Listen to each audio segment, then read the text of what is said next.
Protests and the president. We speak with an aide advising President Donald Trump on how to heal the country. Welcome relief. A faith leader from Iraq reacts to the White House's executive order on religious freedom. It's a miracle why the founder of the Knights of Columbus is one step closer to sainthood. And the body of Christ, a special look at the Feast of Corpus Christi, celebrated this weekend in the United States. On EWTN News Nightly for Friday, June 12th, 2020.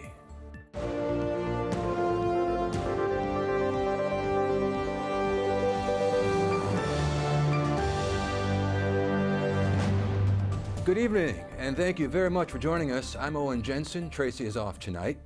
Investigations into the rector of the Basilica of the National Shrine of the Immaculate Conception in Washington, D.C. over allegations of sexual and financial impropriety have reached their conclusions. Regarding Monsignor Walter Rossi, his home diocese of Scranton says its investigators found no credible evidence of sexual misconduct. A second statement from D.C. Archbishop Wilton Gregory, chair of the Board of Trustees of the Basilica of the National Shrine, stated that a second investigation found no improprieties and confirmed sound fiscal management of the Basilica. President Donald Trump calls for police departments around the country to update their standards for use of force. The president met with faith and community leaders last night in Dallas to discuss the path forward following outrage over George Floyd's death in Minneapolis. We'll take care of our police. We're not defunding police. If anything, we're going the other route. We're going to make sure that our police are well trained, perfectly trained, they have the best equipment.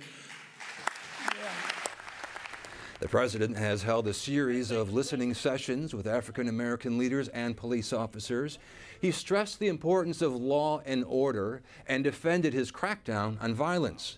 Vice President Mike Pence is also holding listening sessions. He traveled today to a church in Pittsburgh where he talked about long-term solutions. How we also might deal with some of the historic underlying inequities that have beset minority communities, particularly the African American community, for generations in our major cities. The vice president says there are now more than 4,000 opportunity zones around the country that have attracted billions of dollars in investments to create jobs. President Trump is working on an executive order to encourage more reforms. He says, quote, "We have to work together to confront bigotry and prejudice wherever they appear." The president has surrounded himself with key members of the administration to help improve police and community relations. They say they're breaking down bad systems. Joining us from the White House is Doron Smith, Deputy Assistant to the President and Deputy Director of the Office of American Innovation. And thank you very much for being with us, sir. We'll get right to it. What advice have you shared with President Trump in the wake of George Floyd's death? Well, no, I told the president that people were looking for some hope and unify the country, and that's what the president's done. He's implemented a policy and direction for all of us at the White House to take a holistic approach to help healing our nation. Yesterday, he announced at a church, Gateway Church in Dallas, Texas, a four-legged approach that includes access to capital through economics, empowering our police force through local community partnerships with the police, making a firm investment into minority-serving institutions to improve health disparities, and doing things to expand more access to education through educational choice. We think these holistic features, not only for the black community, but for all underserved communities, will help more people realize the American dream and lead America back to prosperity. The president, as you well know, spearheaded criminal justice reform, helped historically black colleges and universities, supported economic opportunity zones. You talked about some other things there as well, including education, choice. Choice in education, it seems to be so controversial. What do you think can be done to make that happen in more communities across the country? I think people just need to understand more so what it is. It's not just about private school choice, charter school choice. It's any choice that a parent deems as best for their child. It can be the best public school, it can be the best charter school, private or Catholic school, or you may want to homeschool your child. But one thing we learned is after seeing a lot of individuals who were forced to school from home, there was definitely a clear disparity for those kids who were forced to go to failing schools and getting access to the education resources that they needed. And so I think now is a better time than ever to make sure that resources go directly to the parents and empower them. It's no different than what we do with our higher education. You know, most individuals are allowed to go to the college of their choice, and I think most families should be able to pick the best school of their choice for their children. The president has emphasized the need for law and order. But what is his message for those who feel perhaps disappointed or let down by the police, or even perhaps fear the police? Yeah, well, I think he gave some clarity on that yesterday. Law and order with compassion. The compassionate piece is understanding that some people end up in the system to no fault of their own. However, we're not going to be soft on anyone who wants to victimize people or take advantage of peaceful protesters by looting and rioting and tearing down our cities. And so it's a way to be civil in our country, you know, have access to your basic right to protest. But destroying someone's property or destroying cities that we've worked hard to build is the wrong way to go. And I think the president's approach is to be compassionate for those who may be hurt or feel some pain for some particular issue and allow for them to protest. But we're going to be tough on individuals that try to take advantage of that situation by looting and rioting. And so aside from that, you also have individuals in the community that do crime. I would like to say that everyone's going to be a good individual, and you probably know as a Christian that that's sometimes not the case. We try to pray for those individuals, but it does help to have law enforcement there to protect those who can't protect themselves. Absolutely. Doron Smith, Deputy Assistant to President Donald Trump, thank you very much. Thank you so much, Owen. President Donald Trump will be accepting the Republican nomination in Jacksonville, Florida. The convention in August was originally planned for Charlotte, but the North Carolina governor said a full-blown convention not possible because of the coronavirus restrictions on social distancing. Across the country, states are beginning to lift the restrictions that cause their economies to sputter and unemployment to surge. U.S. lawmakers say more federal aid money is still needed. Capitol Hill correspondent Eric Rosales reports. Eric. Well, Owen, lawmakers in both parties largely agree that some sort of COVID-19 aid bill, another one, needs to take place this summer. Now, exactly when that's supposed to happen, that's where Republicans and Democrats, well, they disagree. Meanwhile, medical experts say we're not out of the woods just yet. COVID's not taking a summer vacation. It's actually having new opportunities to spread. As health experts confront the virus on the Senate floor, the Democratic leader renews his call for more aid, urging Republican support. Work with us on another emergency package that can come to the floor as well before July 4th. We have waited too long already. But Republicans say they want to wait to see what's needed, and they're pushing for ways to help Americans get relief money that's already available. My legislation would allow more farmers to access the Paycheck Protection Program by allowing them to use their 2019 gross income instead of their 2019 net income when applying for a loan. And as COVID-19 restrictions lift and businesses reopen, the majority leader criticized some officials for enforcing those restrictions inconsistently. It's hard to see any rational set of rules by which mass protests should continue to be applauded, but small, careful religious services should continue to be banned. Senator Mike Braun of Indiana tells me state and local governments that impose stricter limits will have a tougher recovery. I'm okay with erring on the side of undue caution because you needed it. It got extended too far and it impacted freedom to attend church, freedom to have your livelihood going on, and thank goodness most states have seen the light. Catholic Senator Mike Braun told me that he is excited to head back to church and head back to Mass this Sunday, and he says that his church is big enough that they're able to social distance in the pews. Owen? Correspondent Eric Rosales reporting from Capitol Hill. Thank you very much, Eric. President Donald Trump sanctions the International Criminal Court after the ICC opened an investigation into alleged war crimes committed by American troops in Afghanistan. Israel's prime minister is welcoming the move. This kangaroo court is a politicized court. It's obsessed with conducting witch hunts against Israel, the United States, and other democracies that respect human rights, while turning a blind eye to the world's greatest abusers of human rights.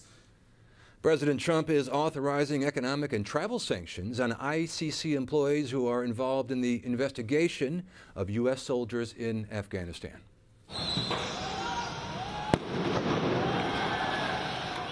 Protesters attacking police in Beirut overnight. They're angry at a sharp drop in the value of the national currency. Lebanon's prime minister is holding an emergency meeting of his cabinet after the Lebanese pound, known as the lira, fell another 150%. And Lebanon's central bank is injecting more money into the banking system to ease the economic crisis. Today is Independence Day in the Philippines, and hundreds are marking the anniversary with a protest against an anti-terror law. They ignored the rain and threats from police that they could be arrested for violating a ban on mass gatherings due to the coronavirus restrictions. They say the proposed anti-terror law could be used to stifle any demonstrations or dissent against the government. Coming up, we hear about the role faith plays in the lives of some police officers.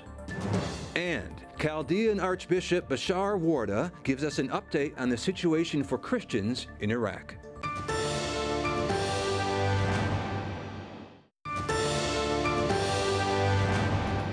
Police tactics are under intense scrutiny following the death of George Floyd. As discussions continue about police reforms, tonight we hear from some officers who rely on faith to serve.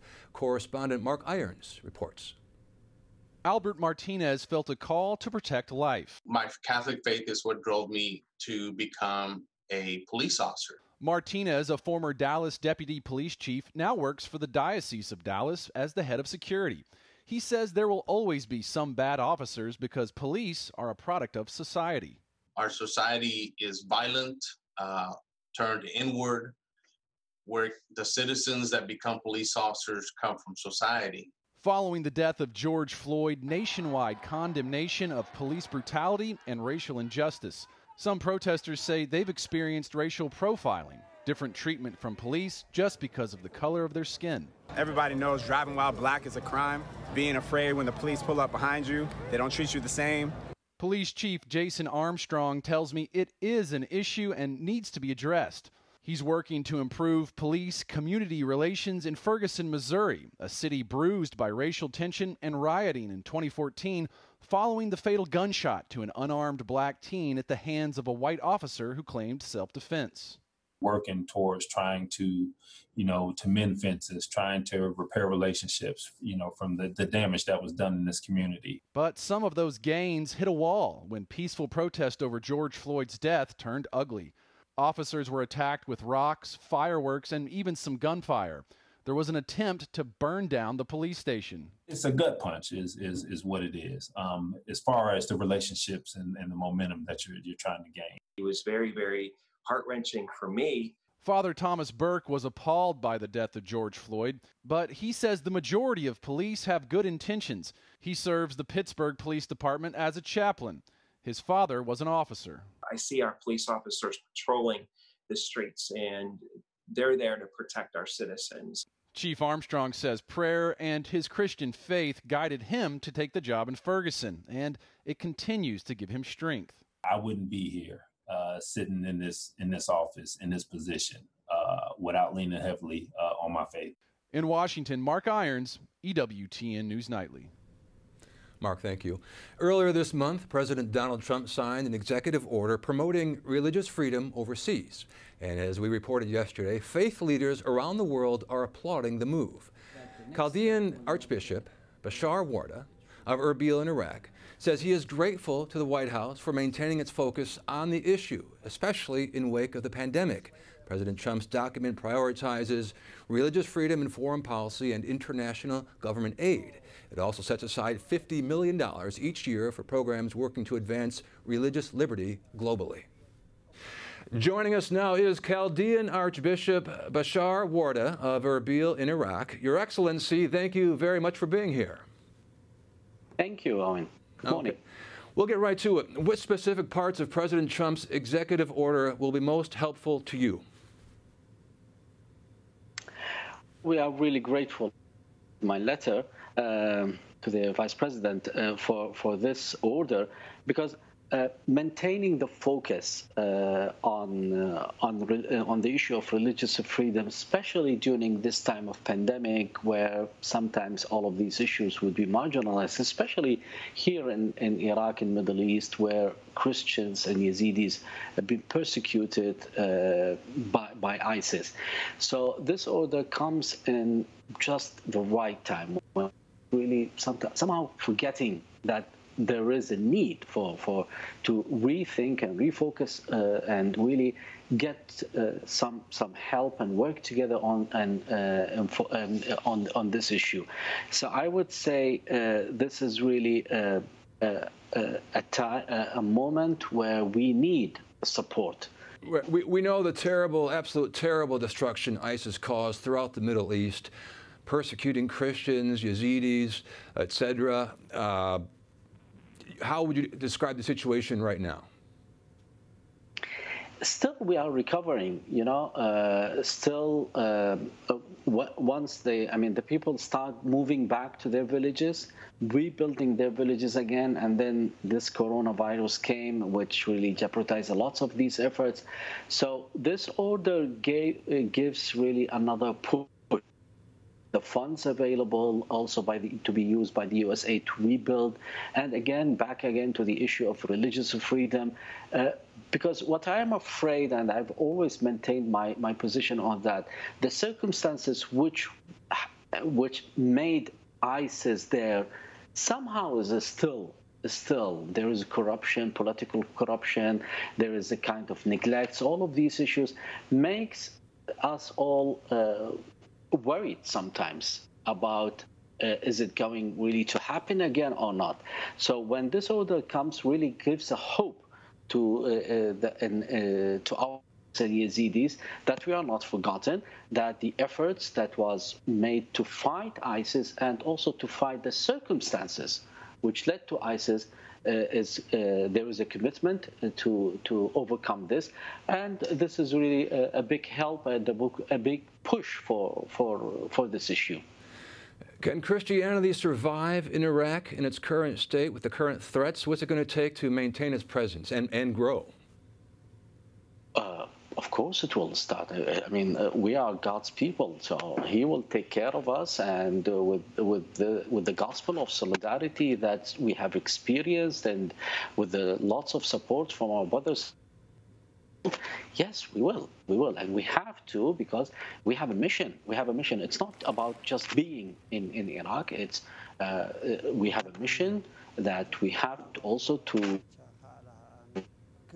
among our people here, Muslim, Christians, all together. We have really to maintain our presence, and then with hope that also we could contribute in rebuilding this country. Well, we certainly are praying for you every day. And finally, before we go, what projects are you working on right now at the moment? Right now, we are expanding the Catholic University of Erbil, building a new wing called McGivney, which we all are really quite excited for beatification, Father McGivney, and add another classrooms to the university. Also able to welcome more students. We are continuing to pray for you. We want to see Christianity flourish, not just survive, but flourish in all parts of the world, including Iraq. So keep up the great work. He's God. Thank you for your support. Okay. Chaldean Archbishop Bashar Warda of Erbil in Iraq. Up next, a closer look at the miracle attributed to the founder of the Knights of Columbus, and why the Feast of Corpus Christi is so revered in Poland.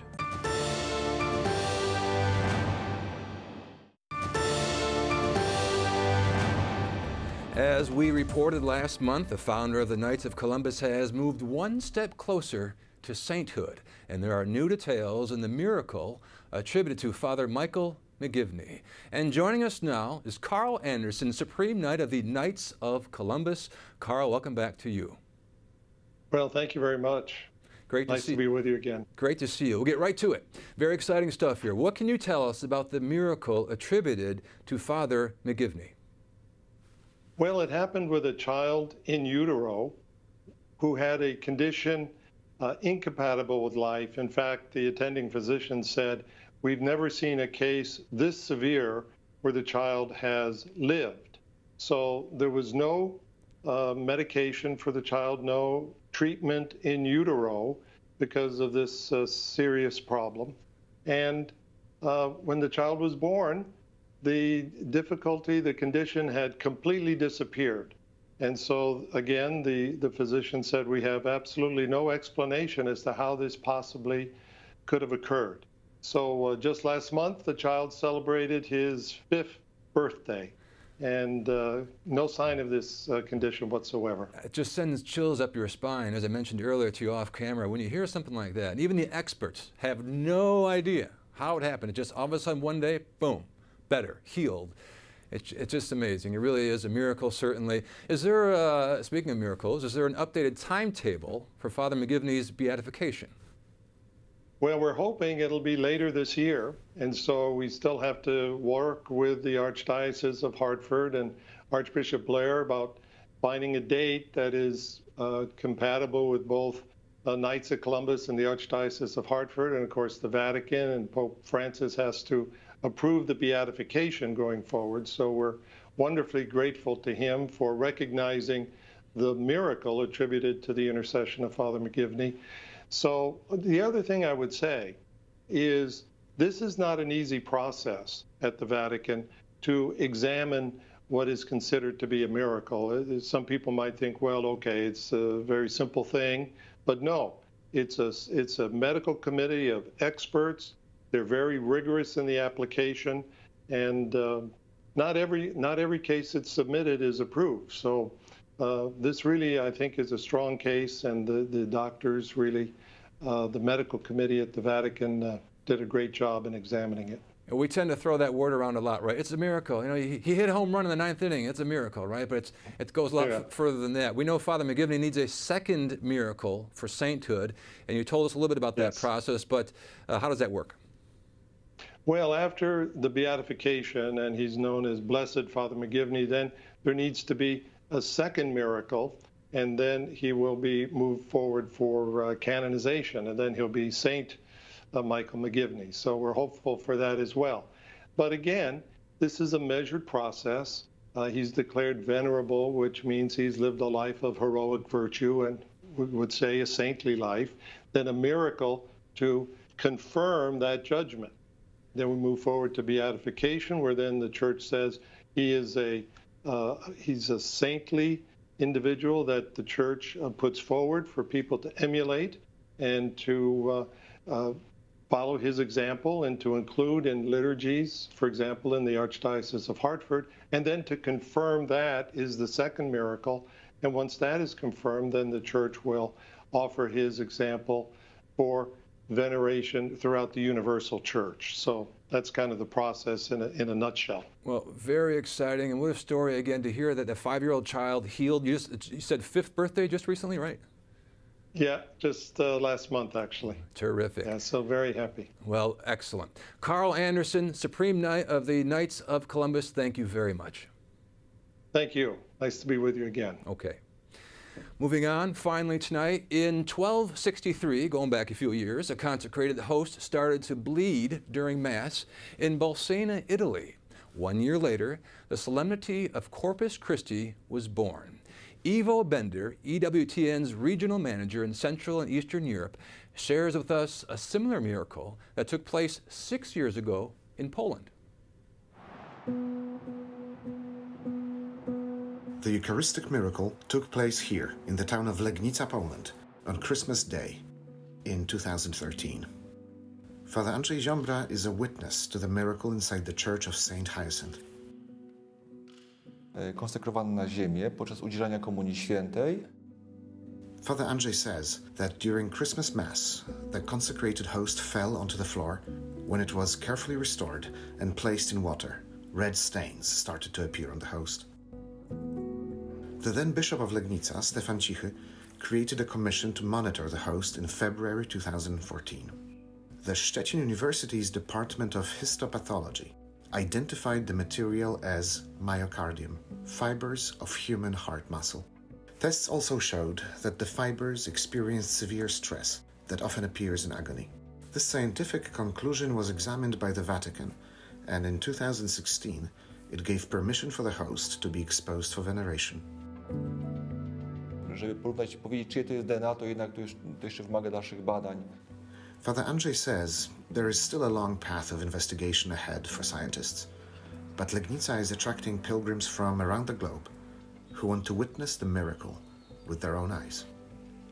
The monstrance is placed before a Divine Mercy image to remind visitors of Christ's loving heart. In Poland, Iwo Bender, EWTN News Nightly. We thank you very much for watching tonight. For the entire EWTN News Nightly team, I'm Owen Jensen. We'll be back Monday with more news from a Catholic perspective. Good night, and God bless.